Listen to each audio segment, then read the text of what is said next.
Samantala, gobyerno naman ng Pilipinas ibinida sa Ka-Expo 2015 ang mga sektor ng bansa na maaaring paglagakan ng puhunan ng mga dayuhang negosyante. Yan naman ang balitang tinutukan ni Joseph Parafina.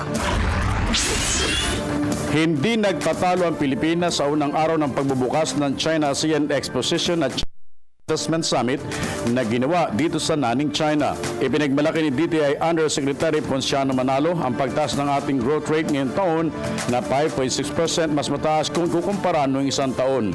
Malaking tulong niya ang business outsourcing sector at ang tulong namang ginagawa ng OFW sa pagpapadala ng kanilang pera sa Pilipinas.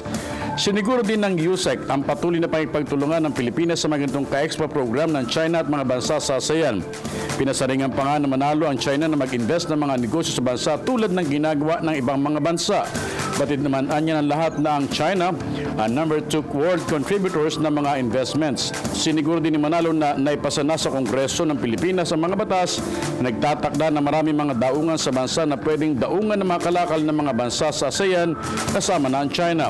Siniguro din ng Pilipinas na labis din ng ating paghahanda sa ganitong klase mga events kung saan iba't ibang mga kagawaran ng ating gobyerno tutulungan para makapagpadala ng kasali sa exposition na ito na ginagawa tuwing Setyembre dito naman sa China.